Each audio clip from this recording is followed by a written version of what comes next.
Hello. Hi, everyone. Good afternoon, good morning, good evening from wherever you're watching today. It is March 10th, 2026. Welcome, everyone. Welcome. Thank you for joining my live today. Thank you, everyone. Thank you, Jonah. You're the first. Thank you for coming. Thank you, everyone. Thank you for coming today. I'd like to start with a condolence message to our new spokesperson, Honorable Waiswa Alex Mufumbiro. It pains all of us what you are going through. It is sad that we have reached, as a country, Uganda has reached a place where we have lost all humanity, and the executors of that loss are especially in the judiciary or judicial system. Our courts have lost all human value as individuals and as an arm of the government. The judiciary system of Uganda has failed Ugandans as human beings first. As human beings first. I can understand them saying they are influenced completely by orders from above, but must you be the one sitting in that chair to decide on somebody's fate such as this? Despite the fact that there has been several examples in the judiciary. In fact, we lost a judge a few days ago. A judge died of cancer a few days ago. A total of 7 judges have all died in the last 5 years, all of them of cancer. What does that explain to us? It is a possibility that there is some sort of elimination amongst yourselves as judges. Talk less of individuals that you are incarcerating without crimes, without judgments, without any accusations that hold water, without any offense that they have committed that you have actually adjudicated to. Because if Waiswa Mufumbiro knew that he was in prison for a certain crime that he committed, that the judge has ruled, like they ruled in the case of the Mabati thief, what's her name? The member of parliament, the former minister of Karamoja Affairs. Had they ruled on the fact that Waiswa Mufumbiro has actually performed or committed a certain crime, you could listen and say, you know what? He's a criminal, or he did something such as this, that, and the other. But he has not even been, there's no judgment yet on what Alex Waiswa Mufumbiro has actually done to be held for this long in Luzira. He's just a suspect, just like all of them, Eddie Mutue and all. They are only suspects. They are not actual criminals because their case files have not been acted on by a judge to rule and say, based on the evidence presented by the state, Alex Waiswa has done A, B, C, and D. They don't have any evidence. They are not supposed to hold a suspect for this long without ruling on what they've committed, what crime they've committed. So Alex Waiswa is only a suspect. Okay? We see that the criminal Onyum, who they say is actually the one who killed those children at Gaba Maranatha Primary or Secondary School. Now, I don't know if you have seen the last few days, this individual has been presented 3 different ways. On the first day when he was caught and Muhoozi posted a photo of him, he had no hair, nothing, okay? He was clean cut, bald, almost bald, maybe bald. A few days later when he was presented, he had kaweke, and I mean not just hair, okay? People who have lived with different nationalities, there are certain people who grow hair very fast. And then you know, especially, I could say the Caucasian descent may be fast. Arabs grow hair really fast. I've worked with people of different descent where they shave today, a couple of days later, they've grown a beard or everything has grown back, whatever the case might be. But I'm also a Ugandan first. I am black, okay? My hair or your hair, kaweke, will take at least 2-3 weeks to even begin to show if you have shaved bald, okay? Just to present that, you know, there's follicles of hair here and there, and then it starts to grow all over. This man was presented on the 7th with kaweke of at least a 1/4 inch, kaweke, which grows in a coil. That gentleman who was presented on Muhoozi's post the day that the crime was committed, when he said he was going to, I actually shared it on my page, when he said he was going to deal with him and possibly hang him in public or whatever the case might be, he was bald.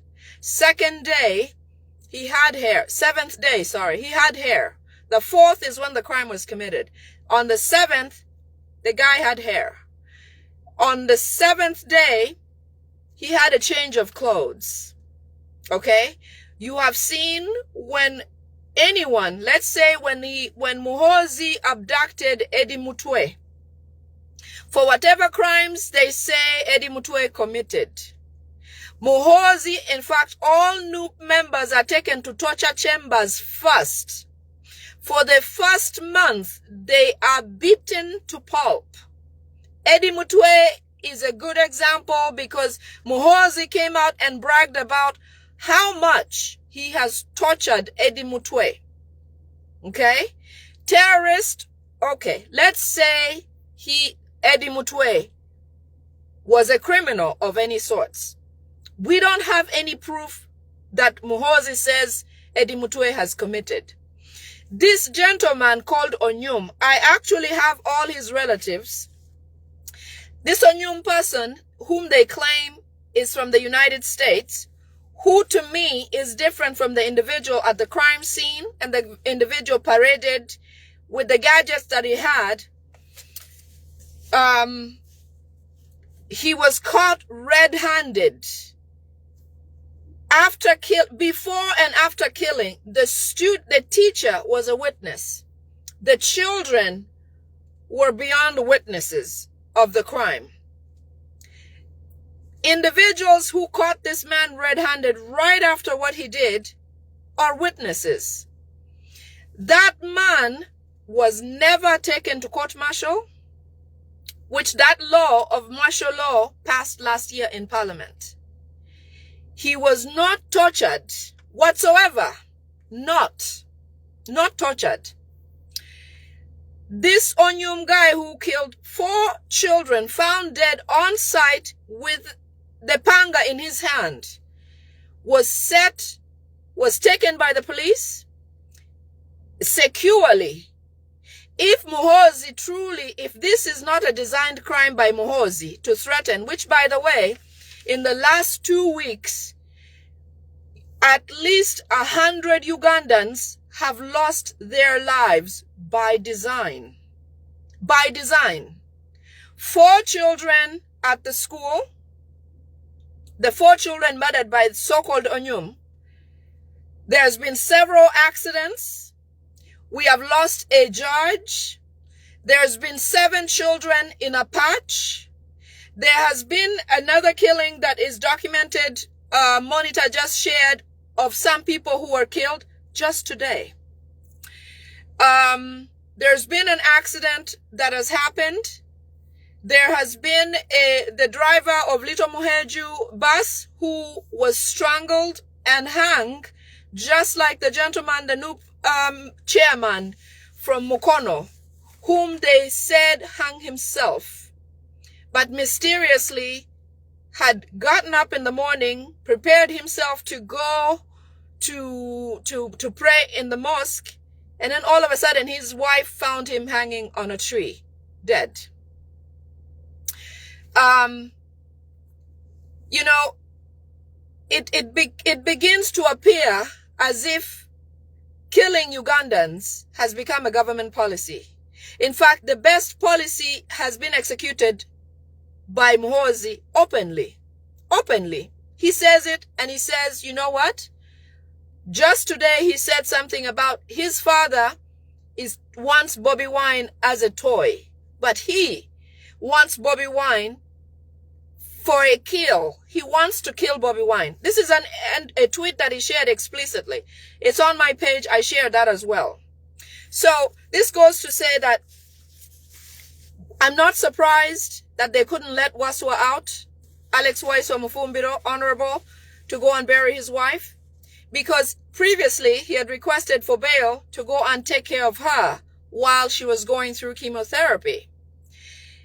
It then begins to run in my mind that Uganda as a people, we are alone, because when you look to the judicial system, which is one of the arms of government, we don't have anyone there. Despite the fact that they themselves are dying every single day of cancer. They've made judgments such as when the late Segirinya his body was eating away with cancer. When every single time he filed for bail or requested bail, he was denied. Every single time he requested bail, he was denied until he ended up dying. That took precedence, and that is precedence that we could take. I personally did not believe that Alex Waiswa Mufumbiro would be released to go and even bury his wife, because it is a joy to the mafias running the government today, which includes Muhoozi, his uncle Salim Saleh, and the rest of the Karujires, the gang, Abbas, you know, those kinds of people. This is what they would love to see, and this is what they wish for Ugandans. This is exactly what they wanted, to bring Alex Waiswa Mufumbiro to his knees.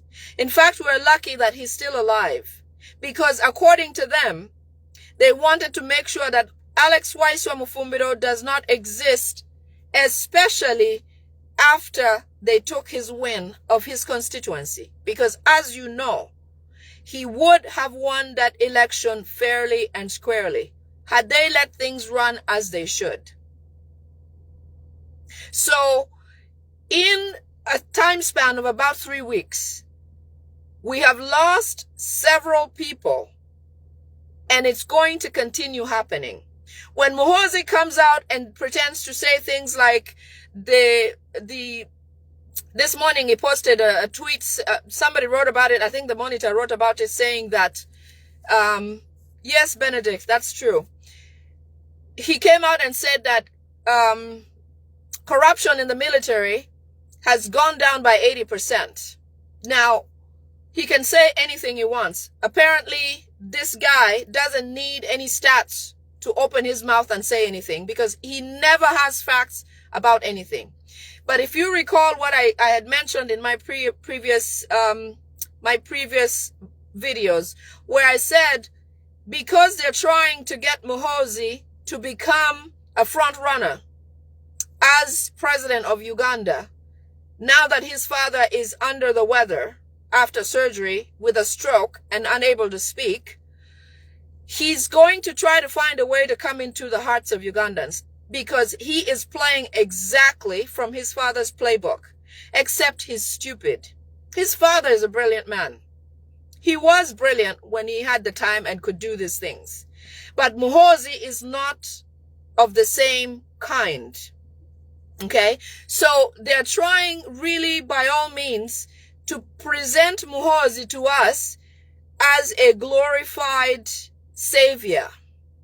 When he comes out and says things like he's going to deal with Onyum, he's going to kill him in public, or he's going to send him through trial, or what, speedy trial and all of that, or that he has cut down on corruption in the military by 85%, that really doesn't mean anything to a layman Ugandan. It doesn't.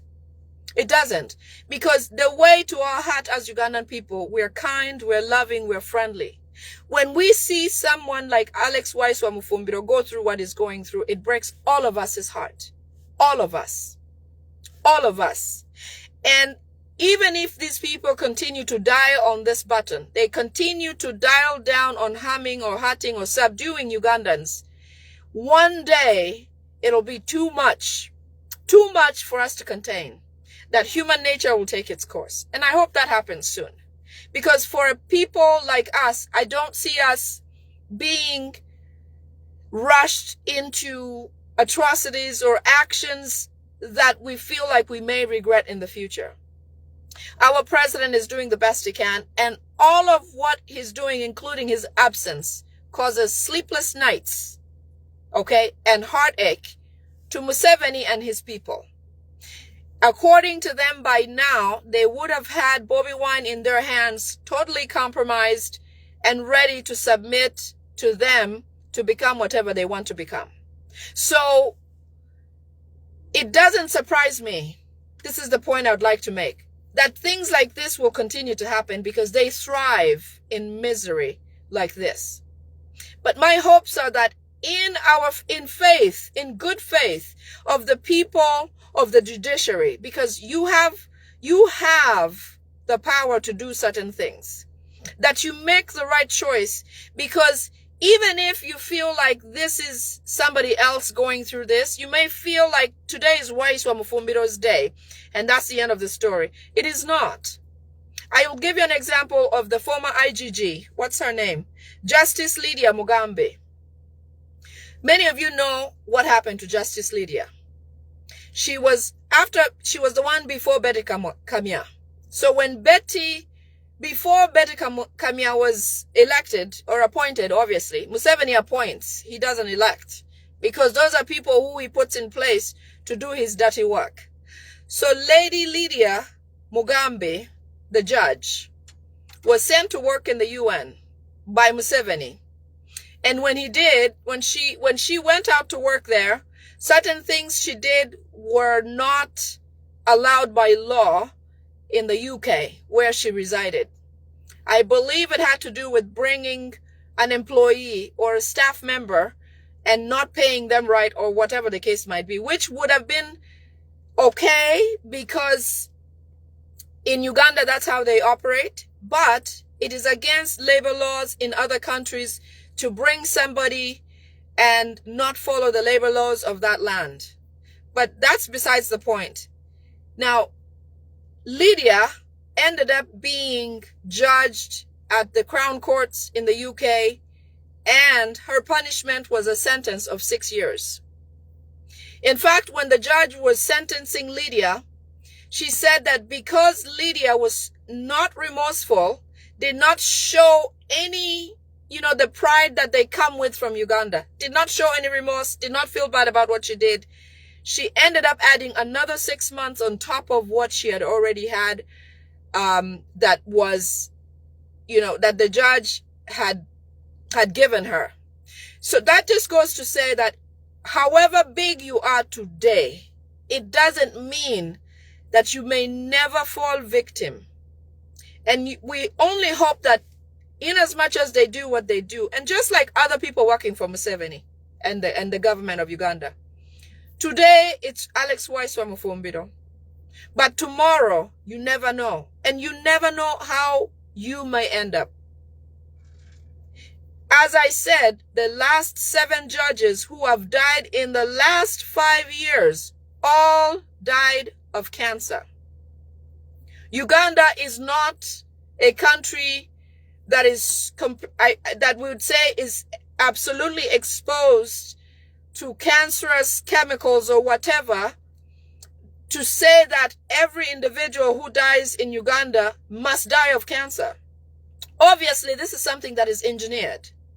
Speaking of which, I think I got some information about the judges going to a conference. It's called the Joint Press Conference. Sorry, not that one. There's a conference that the judges are going to or have been invited to. It's called the ADR conference. And it's called the Alternative Dispute Resolution Conference. And it's said to be funded by the World Bank. It's at the Judicial Training Institute. Only the people in the high courts and above have attended that event. Okay, and it's going to be at Serena Chigo. I think they're already attending that event. But from this event, I kid you not, because they have to get rid of evidence of what these people have done and what they know. Yes, Victoria, she's currently in jail in the UK. Victoria is asking if the judge, the former IGG, is in jail. Yes, she is. She's in jail in the UK for the crimes she committed. So anyways, I was saying that this ADR conference where all the judges starting from the high court and above are attending is one of the strategies by this government to get rid of people who know a lot of information, who they feel like if they're caught or held, they will speak. So all those people in attendance of that event, they must watch themselves. It is highly recommended that after that event, if they are in there, that they go and check themselves, because like they did at the Taresita, where some of the military were given poison, this is no different event. They brag after they do things like this in their meetings, saying that we have finished this set of people. We have finished this set of people. The same way that I talked a few days ago, I said somebody called Spice Diana has been said to have been given poison. Salim Saleh was talking about it and rejoicing about having given her that. Give her the next few days. I don't know if she's aware. I mentioned if somebody knew her, would say something to her. It is things like that that is going to finish Ugandans. So the people who are continuing to perform these acts on behalf of these people must know that these people don't really care about them. They don't. The ones in Changanzi, do you know that the Changanzi event, they invited several NRMs, current NRMs elected and previous, and the ones who were not elected, to go and attend this event. At the Changanzi event, everybody's bed or sharing of rooms and all that was planned. That means you can't have a choice and say, I want to sleep in this hotel room or that hotel room. Or I want to sleep in the room with this person or the other person. First of all, that should be an insult just by itself. Why would you plan for who I share a room with? What if I'm not comfortable? Okay? What if I'm not comfortable to share a room with a certain person? But anyway, as always, they have all of that planned.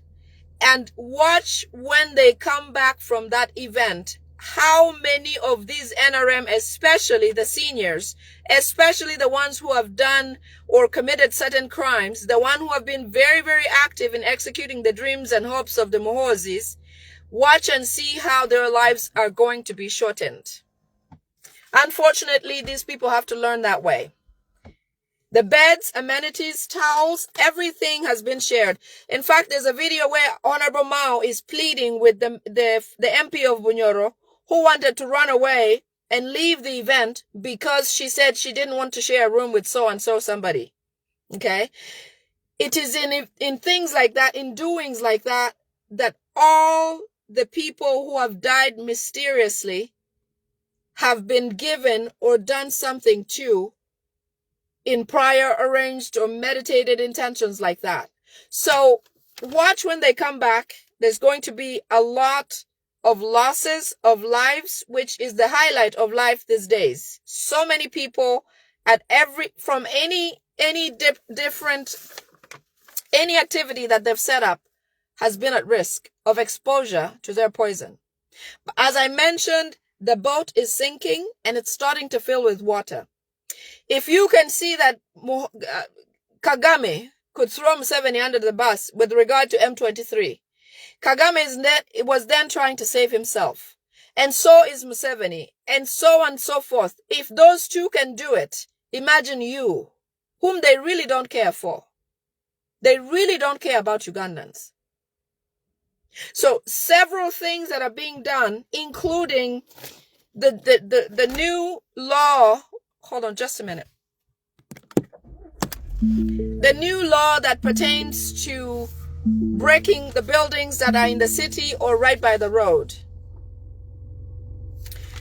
They're destroying people's personal property without any type of explanation or compensation. We knew that that was happening. We knew that that would come to happen because in the precedents of the times when they tried or attempted to table different laws pertaining to land, their goal has always been to take over Uganda and give Uganda to Rwandese, not Ugandans for Ugandans, which is a sad, sad truth. Ugandans, please, let us try to wake up and take up, it doesn't have to be arms, but find a way to deal with these things, because the more we sit and wait, the worse this gets. I'm feeling like when Museveni is thinking about executing certain things, he tries to test things here and there to see if they'll stick. For example, right after the elections, when they went and took over His Excellency Kyagulanyi Ssentamu's home, they wanted to see what Ugandans would do, if we'd rise or do something or say anything about it. A lot was said, that's true. But I feel like they build momentum from us not doing as much as they feel is pressing to them. As we speak, Janet Museveni is no longer with us. Museveni himself is not well. As they've sent us a few videos online, they've shared videos about Museveni being in Changanzi, but I'll tell you that all those 3 videos, Museveni is in different conditions. One of them, when he's speaking at the podium, he looks healthier than the first video when they claim he was at Changanzi. In fact, in the Changanzi videos, they were so weakly or poorly connected, because I think they did it with AI to generate and reconnect. They cut and connected different videos to the fact that you can see some glitches in the communication. Plus, in the background, you'll notice people who have already passed or previous MPs. For example, the former Minister of Veterans Affairs, in one of the videos, she's actually present. She died several years ago. So it goes to show you that they're recreating things or connecting videos to try to show us that Museveni is still here. It is causing a lot of desperation, the fact that we don't have a president who's active. The sources that we have say that Museveni is not at State House. He doesn't live there. He's not at State House, and he's at a hospital being treated or taken care of. Now, that could be likely abroad, but we haven't yet established which country. So, President Museveni is not in Uganda. The country is being run by his rogue son, his uncle Salim Saleh, and the mafias around town. The people like Kaihura are present, Dam Leader, obviously, Karujire, Ruabogos, people like that. It is a surprise that since 1986, this would be the first year that Museveni would not have an Easter message, a documented video of him being somewhere and actually making an Easter message. With the atrocity at the school where they claim Okelo Onyum was the one who killed those children. Again, that is also debated. That it helps explain the fact that Janet Museveni and Museveni himself are not in Uganda because they should have come out. Janet Museveni, as the Minister of Education, should have come out to condone the fact that those children died as a minister. But obviously she sent the Minister of Higher Education, my former headmaster Muyingo, to go to the event. Inappropriate, but it goes to further explain the fact that she, or both of them are not in the country. So for sure, Museveni is not in Changanzi as a human being. He may be there in spirit, but Museveni is not physically in Changanzi. Every attendee at Changanzi was requested to turn in their phone. So there are no cell phones in there, except some people who may be chosen are there on purpose to generate certain photos by choice to show, but not everyone is not free to have their phone and take pictures as they want, because they're trying to control the media and information coming out to us. It's easy to question or try to think about how come what is happening, certain things are happening. The fact that the videos that are presented of Museveni are of the same angle and shared throughout all of the media, okay? If, let's say, Museveni was there physically, there would be several different media houses with different cameras or camera angles and the freedom to take pictures or videos of people from different angles, including Museveni. However, Museveni is only presented on one angle by all media houses. What does that mean? Somebody made the effort to connect or cut and paste a lot of those videos to put them together and send them out to only the media houses allowed to talk about them. Okay? So it doesn't surprise me that they're doing that, because Museveni's decline was a surprise to them, because they thought by now that they've subdued all of Uganda. All Ugandans would be under them and just going, yes, sir, yes, ma'am, yes, sir, yes, ma'am. Okay? So they're not there. Janet or Museveni are not there. Yes, Benedict, I see that. They're not there. So I'm going to read to you some of the rules that were given to them as they went to Changanzi. This is what the brainwashing. As you know, Changanzi is the NRM brainwashing destination where they take all of their... Oh, something else I wanted you to think about.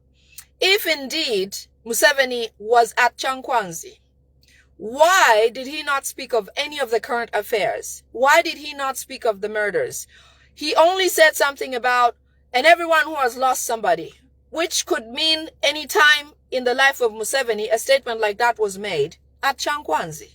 It doesn't necessarily have to mean it has to do with the children who were killed recently. So that in itself indicates that Museveni was not in Changanzi. That's part of the videos that were put together.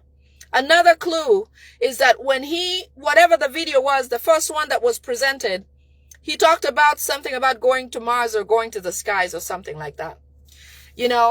For a country that can hardly have roads, that the roads don't function, that the hospitals have no medication, that the police live like animals without housing facilities, that the military are not paid for several months, for us to even begin thinking about going to Mars or whatever is irrelevant.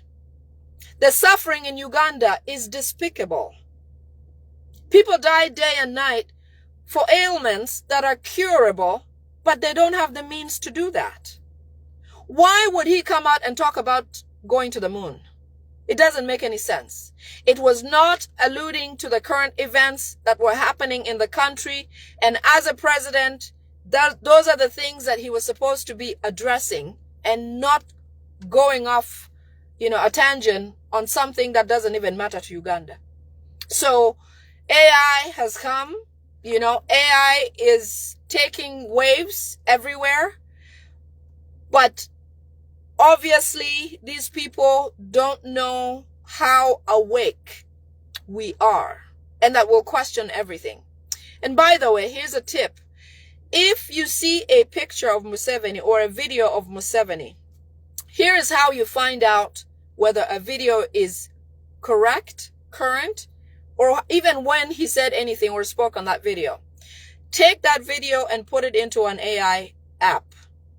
It'll tell you when he spoke those words and when that video was recorded. So many people tried this, especially the ones who lived abroad. I got something from a lady who said she put that thing in right away, and the answer that came out to her about when the video was recorded, it said something about a period last year. Let me actually find that. So as much as they think they can fool us, they are wasting their time. There's no way Museveni, the video was recorded in December 3rd, 2020. Sorry, hold on. On March 12th, 2026. I was reading the date the other way because in the US the dates are different, are written differently.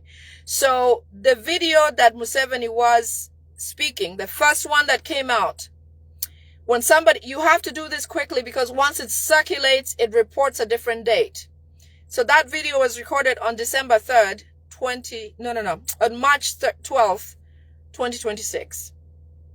But let's not just stick with that. There are several other pieces of evidence that show that that video was actually, those three videos, so far there's three that are circulating. All three are false and made up. When these people come out and you ask them when they leave Changanzi, they will tell you that they have not laid eyes on Museveni.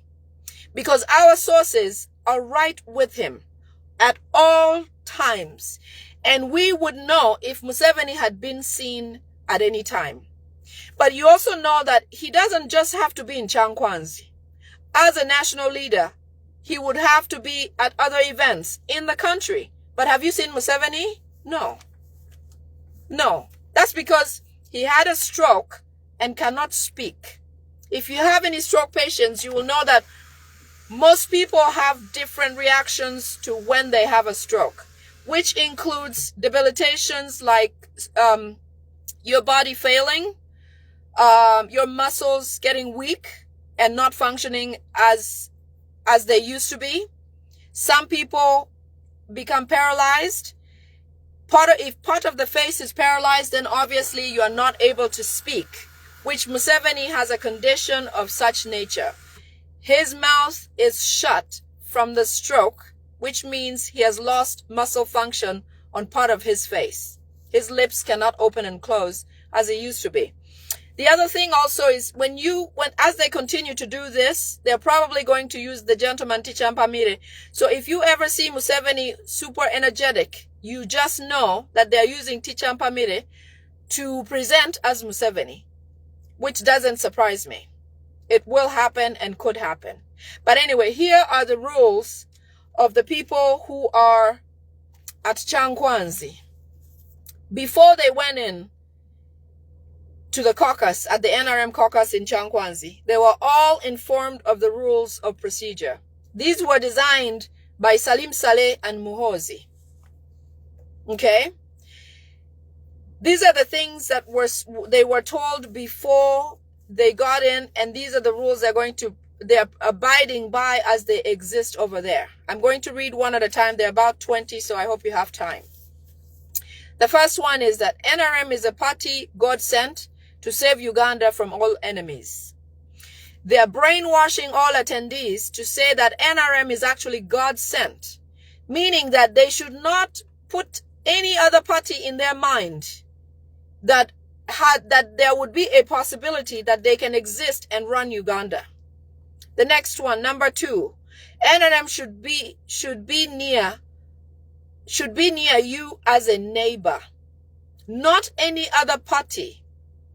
And if your neighbor or town is not NRM, you will remain a terrorist because Bobby Wine is now a known terrorist. This is something that they actually speak up loudly at Changanzi, saying that all NRM who are present must have neighbors who are only NRM. If they have neighbors who are not, they will be branded terrorists. Just like they've branded His Excellency Kyagulanyi Ssentamu a terrorist. That's 2. Number 3, NRM members should be the first informers and first security everywhere. So basically, if an NRM knows of a NUP member or another political party member, which when I say another political party, it means a political party that is not designed by the Musevenis to pretend to be an opposition, they must report that party or that member to the security. And then the security will take care of them, which means elimination. By the way, at the funeral and the vigil of Mrs. Edith Mufumbiro, there's been several abduction of NUP members who were in attendance. Some of them have not been reported yet, which is the same story in neighborhoods in local parts of the country where people are just disappearing. And when they disappear, until a family member comes out to say, by the way, I've lost someone, if they're not afraid, because a lot of people are also afraid to even come out and say, I've lost someone, because then it causes alarm or it sets those people, it gets them exposed. They begin to worry about their own safety. So number 3 is that they must report anybody who is not NRM around them. The next, number 4, NRM members will not be taken to prison for killing any NUP member, because NUP is a terrorist group. So they're telling all of their people that if they kill any members of NUP, it doesn't surprise me again, because we have lost several members who have not been documented, have never received justice of loss.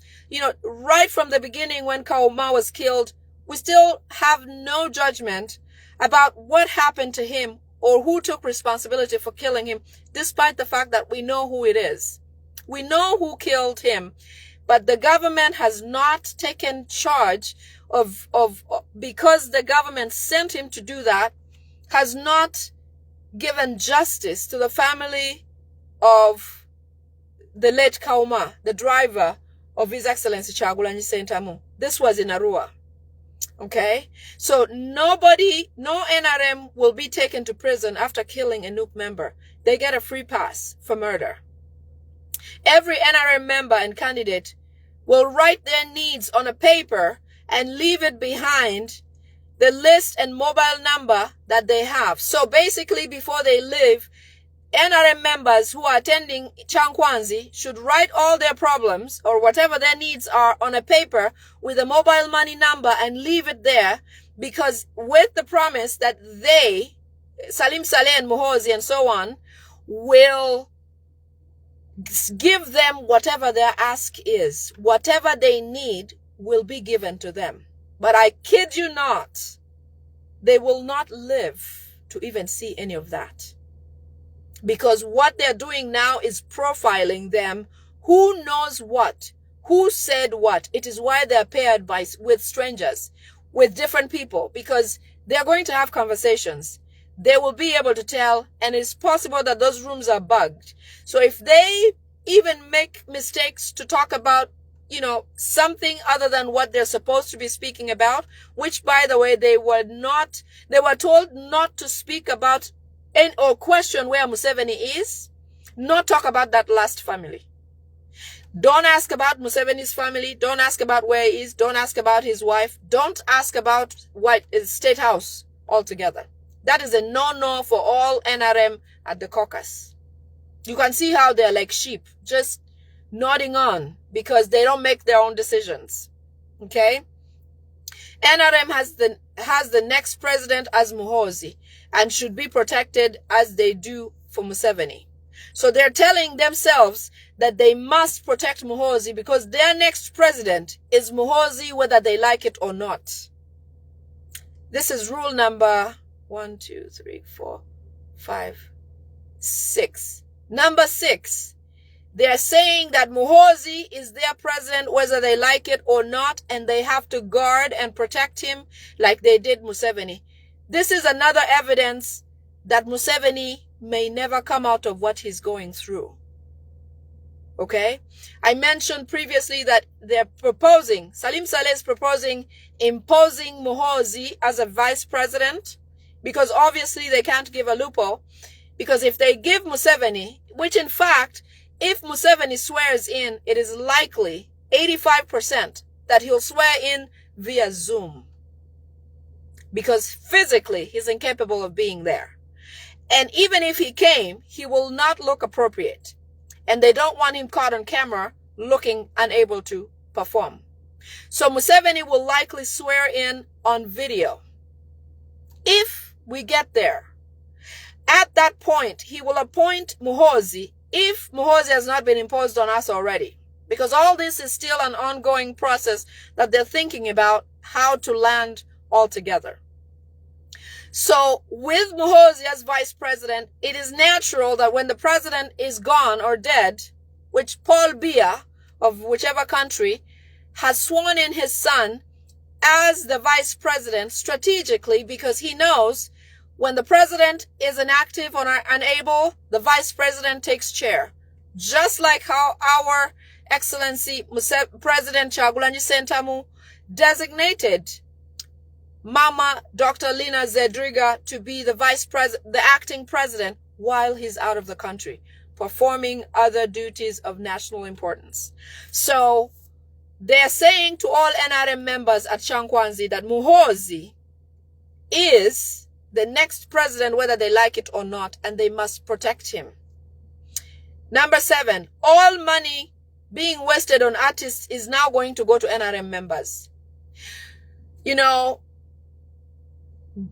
His Excellency Kyagulanyi Ssentamu being an artist, you would expect that other artists would be hopeful and feel like now that they have their own, gearing up for a position like this, that they'd stand behind him and support him. Unfortunately, most of them were convinced, despite what they go through personally, to go on and join the NRM or be on the side of the opposition of His Excellency Kyagulanyi Ssentamu. Sadly, the Salim Salehs who were the most, I think Salim Saleh was the biggest person that they paid attention to or worked with, who does not really care about these people. In fact, in my last video, Salim Saleh said that he has finally gotten rid of his feces. He calls artists in Uganda, the ones who go to see him in Gulu all day, all night, he calls them feces, because they gave them a botched law, copyright law, which actually did not mean anything. It didn't pass. It was botched because they couldn't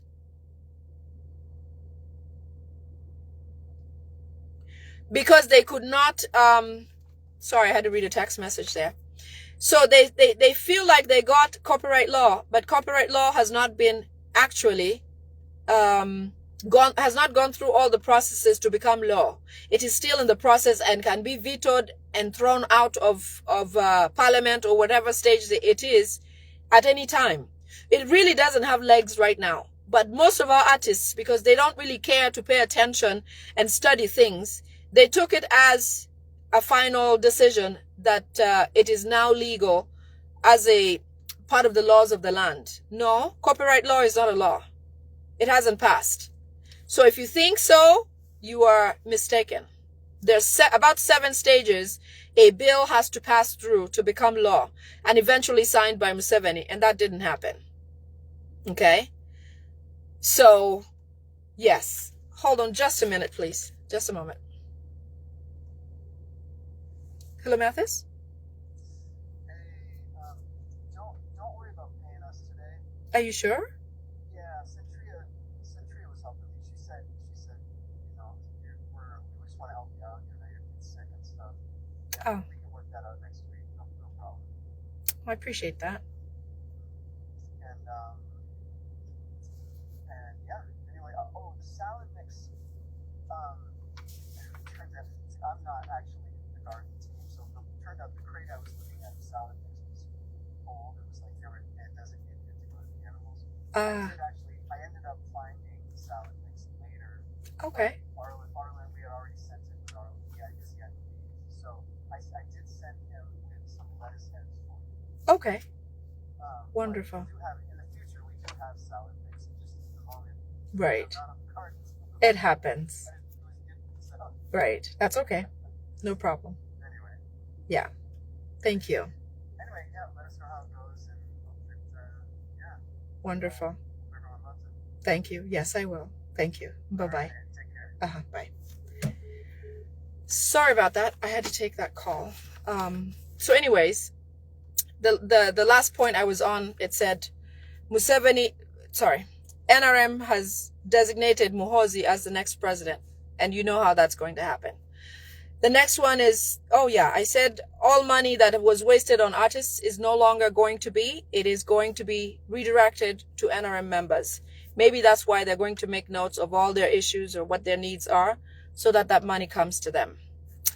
The next, whoever shall give intelligence or dangerous Snoop members in their locations shall be gifted 200,000 shillings.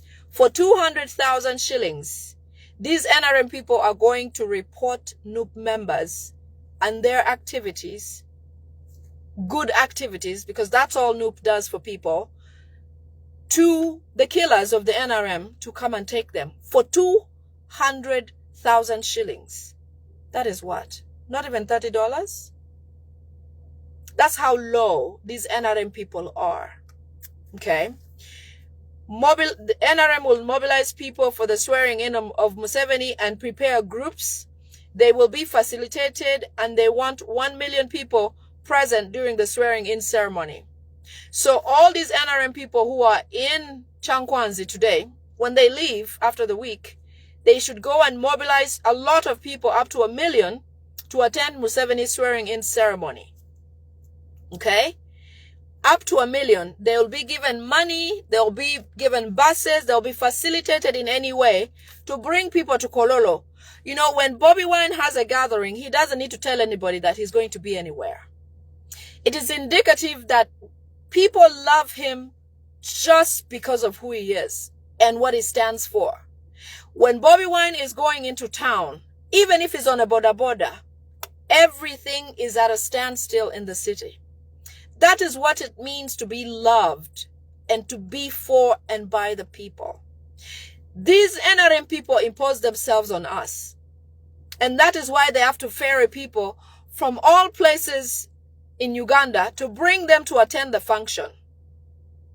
Yes, Simon, for $50. Is it 50? Yeah, about there.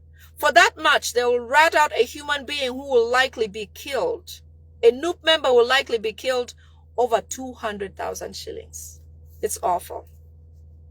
It's awful. The next one, NRM MPs going to parliament should prepare for the best and... NRM MPs going to parliament prepare for the best and supporting government bills.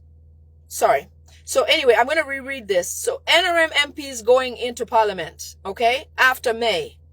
They're saying that they should prepare to support every bill that will be tabled, including the land bill, which is the most dangerous bill ever. The land bill will mean all land will belong to the last family, and they are at will to distribute as they would like and wish. It is very dangerous because every single Ugandan, no matter if you're a judge, if you are a chief, if you are a pastor, if you are a haji, if you are a member of parliament, if you are a student, if you are a farmer, this is why it is important to be Ugandan first and fight against these people, because the land bill affects every Ugandan, including these NRM people attending this Changanzi thing. The people in attendance are affected by the land bill as well. But it's possible that they will overlook their loss just to gain a couple of millions from these people. So I'm going to read that again. All NRM MPs should prepare, the ones going into parliament, prepare to support all bills that will be tabled in parliament. Because remember now, any bill that comes to parliament is not for Ugandans. None. Any law that is enacted in Uganda is not for Ugandans. It's for the Rwandese and that last family. Think about it in the last 10 years, maybe more. Which bill has been passed in favor of Ugandans? None. The land bill is going to be the most dangerous, which will make every indigenous Ugandan a slave to these people. Next, NRM members to get electricity subsidies on every unit, and they shall be given codes. So NRM members who are at Changanzi and documented will not pay for electricity anymore. But like most of them currently do not pay for electricity, do not pay for water. People like, some of the people like the ones who perform or act on behalf of former Museveni, people like the Katikiros, they don't pay for electricity or water. In fact, you're at risk to go and try to read that meter because you may not live. If you try to attempt to go against what the status quo is, you will lose your life. So all NRM MPs or members will not pay for electricity anymore, and they'll have a specific special code to enter in the system to be recognized as one of theirs. NRM MPs or whoever is in attendance is supposed to spread news of NRM and avoid social media lies of jobless and useless bloggers, false propaganda. So they want to encourage them to promote NRM, everything NRM, and not talk other things on social media. Next, they have to ensure that no NUP member near them, they have to ensure that there are no NUP members near them. They have to clear them out, which means they have to kill them. Okay? They will issue RPCs and DPC contacts for their protection. So let's say you live next to a NUP member. Let's say you're a NUP member, you live next to an NRM member who is in attendance of this event. When that NRM member decides to do something to you, you will inform a DPC and RPC to provide security and protection for you for what you are doing. That means they're going to safeguard these people as they continue to hurt us or kill NUP members. The RPCs and DPCs in all neighborhoods. It's no wonder, all over Uganda, okay? If you take note, the RDCs or the people who represent government in those areas are people who are not from that area. It is very strategically done. I'm losing light here. It is strategically done because they don't expect you to have services for your sake. Okay? All they want to have somebody there is to have somebody who will communicate the interests of Museveni and his government only. Not necessarily for you to have somebody who cares about your needs, who knows your needs, and who wants the best for you. So the reason why your RDC may speak Lunyankole or Kinyarwanda and not a local language like in Acholi, we have RDCs who are Rwandese, who are disguised as Banyankole. But they really don't know what factors or what troubles affect a member in my village. They don't understand. They don't care. Okay? Next, there will be they said they should ensure that there are no demonstrations or strikes reported in the country. So they must report any, because these people suspect that there will be demonstrations, strikes. In fact, they could get hit on the day of swearing in. So they want to nip it before it even takes shape. If there be a group of people planning to do something like this, they should report it immediately so it's disarmed right away. Any demonstrations that may be against the interests of the NRM, they say must be nipped right away. The next one, they said that they're calling Bobby Wine an enemy to everyone. Even mothers whose kiosks are getting removed are crying. They're making them cry Bobby Wine because they must paint Bobby Wine as the most terrible person that has ever existed in Uganda. That is why those women whose kiosks were hit on orders of the Muhozis to try to clear the city, they made those women cry with the name of Bobby Wine for causing this, and yet, on purpose, and yet these were done or planned by those people, by the Muhozis. Muhozi and Salim Saleh trying to create fear in Uganda. They're also saying those members of NRM should pray for the president and the NRM.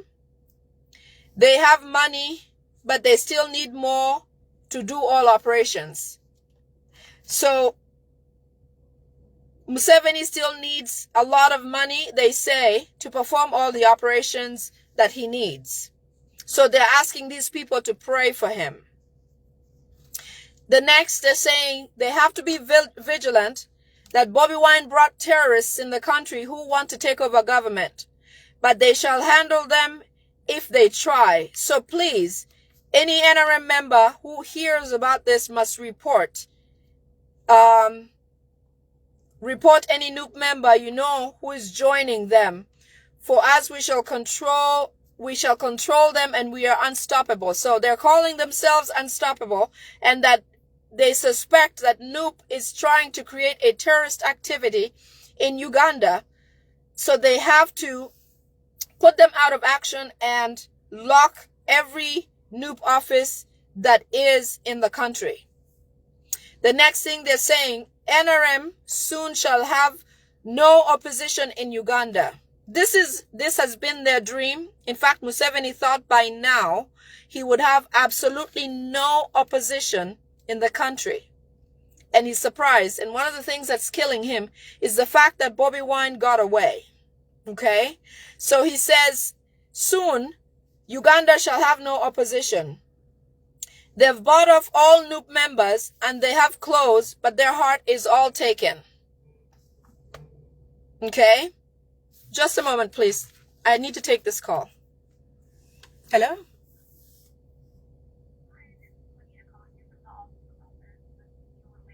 Yes, this is she. Okay, so I would like to go ahead and get Judas approved. Excellent. But I need to know which PC is the one that's going to be selected. Oh, Banner University Medical. Okay. Yeah. And what was the date that you moved into your home? January 2nd. Yeah. All right, I'll go ahead and finish processing your application, get her approved. Thank you. And you'll receive a copy of the letter. I appreciate that. Thank you. You're welcome. You have a good weekend. You too. Bye-bye. I'm so sorry about that. I'm still working, believe it or not. But I can do both. Because as much as my heart is here, my heart is in Uganda. So let's do this. Okay. So I was at the point where they said, so they're saying that there's been lately a lot of talk about terrorist activity in Uganda. It is by design that gentleman who is not Onyum, the one who came and killed those children, is not the one paraded with the Virginia driver's license. The person who came and killed those children was their person, was a Rwandese person from, they said he may have been a prisoner in Tanzania who was promised to get released if they perform this activity. It is no wonder that person has never said a word. In fact, we don't know if he speaks. We don't know what language he speaks, because if that person was the same person, he wouldn't have grown hair in 4 days. And he has kaweke, like 211. He has kaweke, and kaweke does not grow almost instantly as this man was paraded. So they have a thing going about terrorist activity. It is no wonder they've started to say something about that Onyum, that gentleman who killed those children, to be linked to Lumbuye, because they want to try to link him to all of the bloggers abroad because Museveni desperately wants Lumbuye in Uganda so he can kill him by himself. Because what Lumbuye has unveiled for Ugandans is unimaginable. If we did not have people like Fred Lumbuye, Asimwe Wile, we would never know how badly these people have eaten up our country. So the talk of terrorism is popular because it is the only reason why they could put the names of the likes of Lumbuye on Interpol as a most wanted individual so that international law can try to get them based on the facts of what they have done and extradite them to Uganda for punishment. They're linking that rope that way because that is a longer event than we can imagine. This Onyum, they're saying, is from Virginia, from the United States. You also know that our president, His Excellency Kyagulanyi Ssentamu, is in the United States, okay? Lumbuye Fred is in Turkey, is abroad. Asim Wawire is abroad. Those are the two most, I mean, if Museveni has a thorn in his shoe, those are like cactus type thorns. So he wants to try to find a way to bring those people back. In fact, they've edited the file of the gentleman who murdered those children to say there are others at large. But fortunately, Muhoozi continues to speak, and today he posted something else that pins him even further. He said his father would like to toy with Bobby Wine, but he wants to kill him. I'm sorry, one more second, please. Hello, this is Lady. Yes. They have completed the medical housing. No. Oh, okay. Yeah, not everybody didn't complete the medical. Okay. We know that for the financial. It's completed. Yeah. Uh-huh. Right. We can wait for the medical to be completed. Yes. And then we can go ahead and proceed. Awesome. Have they contacted you or anything? No, I don't even know who it is. No. Okay, I can give you the information if you want to reach out to her and see what they're going to schedule it. Could you send it to me in that email, please? Sure. Thank you. I'll do that. I appreciate it. Thank you, Anita. Bye-bye. So like I said, I'm also working. I apologize. I don't mean to disrespect you and your time. But anyways, so the terrorist type of communication is an incitement on this case in particular, but to bring on everybody and tie them onto this event. And also other events that they're setting up, all the killings that are happening in Apache, those children who were cut, those 7 children, terrorist activity, the buses that are getting accidents. They plan to burn the bus of Little Muheju school, kindergarten school. All those terrorist things are a way for them to tie NUP to a major terrorist organization. There is no terrorism in Uganda. There's no reason Ugandans should be fearful about living in Uganda or being peaceful and going about their business in Uganda. There's no reason. Everything that's happening that looks like a terrorist act is designed by Muhoozi, Salim Saleh, and their mafia government. Museveni's mafia government is doing all those things. Don't be fooled. It's nobody else. If you want to cut this part and share it with the people that matter in the rest of the world, the only people that are causing terrorism in Uganda are Muhoozi, Salim Saleh, Damulira, Kaihura, Abbas Vyakagaba. There's another Muhoozi guy somewhere in there. Those types of people. Because they want, by the time the swearing in ceremony happens, Ugandans are subdued, that they come out of the door and say, what time is it? Who's there?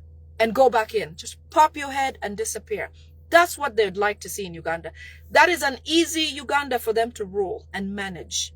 That is where they're getting us.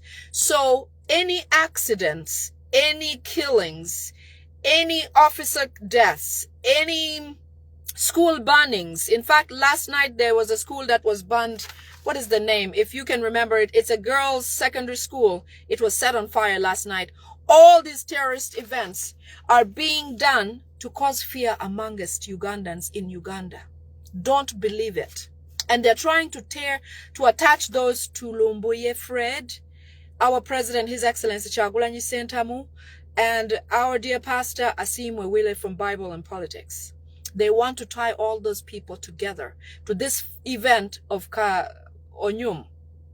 Onyum is the most luxurious prisoner I have seen in recent years in Uganda. The most luxurious. He was arrested with a watch. He kept his watch on. He was not beaten. I mean, you should see how they arrest new members. You are lucky to keep your underwear on just to arrive on the truck. Women have been arrested with boobs hanging out. Okay? They lift you by your underwear or your belt. This man was gracefully handled, hands tied behind his back, and then lifted into the van. People wanted to obliterate him. If Muhoozi wanted to kill him firing squad style, the people wanted to do it. No. They protected him, held him, and took him away. He has had a change of clothes. He has not been beaten. You saw how Eddie Mutwe looked like when he was abducted by Muhoozi. For no crime and no evidence whatsoever. This guy was caught doing this. But he walked away. Every day he's brought to court. His clothes are changed. He's in a new set of clean jeans and everything. He wears shoes. I mean, you should see if Eddie Mutwe could still keep his clothes on when he was brought to court the first time from Masaka. You could see. He had no life in him. Most new members are brought to court limping. No shoes. You can't wear shoes because you don't fit anymore. From all the beatings. They sleep in submerged water. The lady who died recently, who was from nowhere, caught in the middle of just being outside on election day, picked up, taken away. She did not do anything. That young lady in the video who died recently, she was taken away with a few other girls. They were put in a room. They slept naked. They slept submerged in water. They were injected with chemicals every day. I mean, when she narrates before she died, how she went through those 28 days of being under detention after abduction is crazy. But this so-called Onyum has no hurt. Nothing. He has nothing to show. Nothing. This is the guy caught red-handed killing children. All evidence is in plain sight. So any terrorist activity is a government policy enacted by Muhoozi and Salim Saleh, Museveni, and them, because they're playing for Museveni's playbook. Everything they're doing is right out of Museveni's playbook when he came in 1986. Same thing he did in Luero, same thing he has done in Acholi. For 20 years since ushering into government, Museveni put Acholi in the LRA war for 20 whole years. When they talk about killing anybody over 18 or 17, they mean it. The Acholi people existing today, except the ones who work with them, are young people who have no elders. Many Acholi younger people like my age have no elders to even ask about how they used to live. None. We are forging life every day. Just from experience, we hit our head, come back, fix it, because that is their intention. So there is no terrorism in Uganda. It is all engineered by Muhoozi, Salim Saleh, the Damuliras, Kaihura, all those people, just to create fear, because they know Museveni is not going to be there, and they want to forcefully put Muhoozi as the next president. Anyway, next thing. So they said they encourage all those NRM people to participate in wealth creation programs and tell their people to borrow and pay back PDM. So PDM, there was a letter that came out of Mbarara where they said anybody who cannot afford to pay back their PDM that they borrowed will lose their land. When we talk about land, it's the most valuable thing to lose anywhere in the world. It doesn't matter if it's just Uganda. But the fact that in Uganda it's being taken away purposely by these people is something we must watch and take action against. As you can see, there's several ways, including money lending or lending money to try to take land from people. If anything, we must guard our land because it's the future. Where will you have your children? What do they inherit? Where's your legacy? Where is your burial ground? You must secure and maintain and keep your land. But it is the most dangerous thing they want to table as soon as they swear in, which we hope doesn't happen. Okay. We have an envelope. This is the last thing they said. They have an envelope for everyone to take home. They have to make sure their name is on the list. So everybody who is there has to register. But registering doesn't mean or does not equate to the envelope, because registering means they're going to know who came, who did what did they do, what did they say. Did that person get the right dose of the poison? And then they'll watch and follow from there. This is not about them doing anything good for these NRM people. But they're so stupid to realize it. And therefore, they achieved it. They will suffer because they won't reason. They won't choose to do the right thing. They won't. Okay? The other thing that they've mentioned is that something in their pipeline is to try, they have drafted some new laws or things that they're going to follow. They want to announce that Uganda is officially under terrorist attack. They have written this, and that they're monitoring different parts of Uganda that are being targeted, like schools and roads. As you see, another school was burned last night. So I'm reading this from what the document that they've written amongst themselves. I got it on my hand here. They're going to target churches. They're going to target schools continuously, markets, arcades, mosques. The solution they want to do, what they want to arrive at, is that Ugandans will not congregate up to 20 people in one place for more than 20 minutes. If that becomes policy, that means you cannot go to church, because you can't plan how many people will attend a service. That means there won't be any school gatherings. That means there won't be any mosque attendances, because if that law passes, which they are going to try to say, because of terrorist activity or heightened terrorist activity, we're going to make sure that people don't get hurt. And so we're saying 20 people should not gather in the same spot for more than 20 minutes. No. It is a way to keep Ugandans away from grouping to try to take back what's theirs. So I say we must fight these things early, because when they say things like this, they're testing the water to see how much they can continue to do. We must stop this before it gets any further. Okay, so they're going to, because they don't have money to afford to pay the police, the military, and all these bodies, they're now saying that every school should hire some military services, actual military people, and the schools should pay them. So in a way, they're trying to offload their payroll and send them to the schools to pay them, because they're preaching terrorism constantly. They fear what President Bobi Wine is planning, because they think Bobi Wine being abroad, obviously, he's doing something that they're worried about and scared about. So they want to try to make sure that they tame people from trying to get together once the orders come through for us to go and do something about what's happening in the country.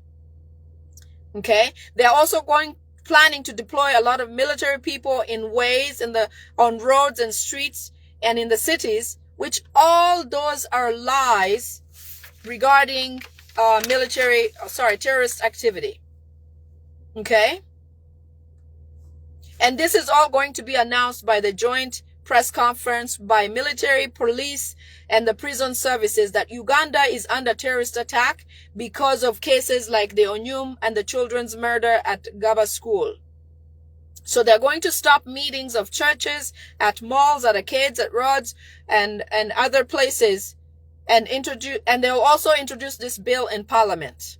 Remember, they've already talked to them to accept every bill that will come tabled in Parliament, because they are the majority and because they will get paid for doing that. They want the government in their hands. Okay?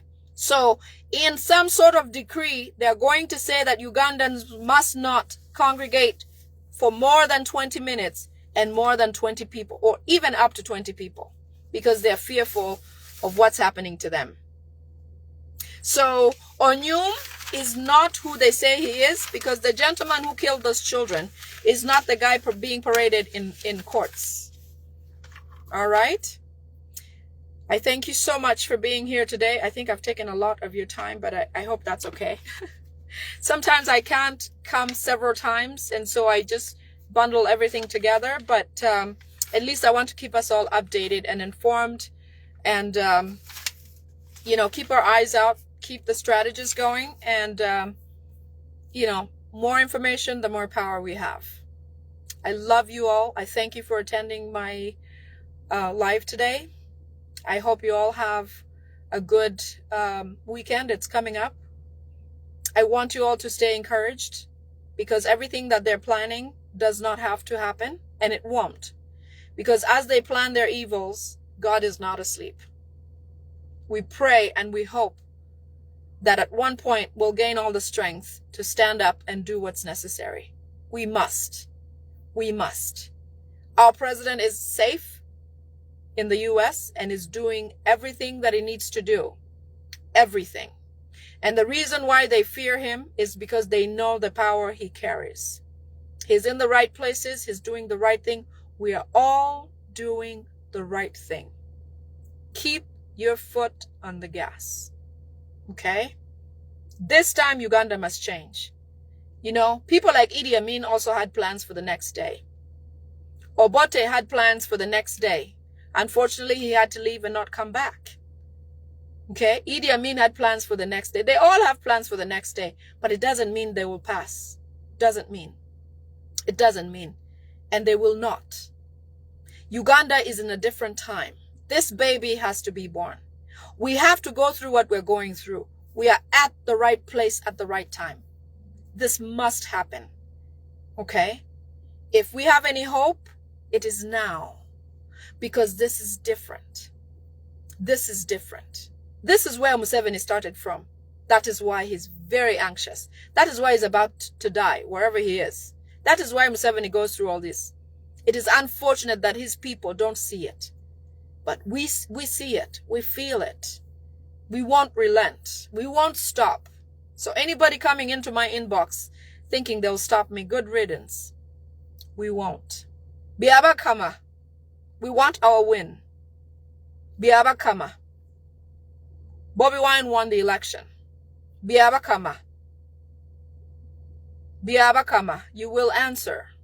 You will, sir. Okay? I love you and leave you. I hope you have the best weekend. But even if it's tough, remember what Waiswa is going through today.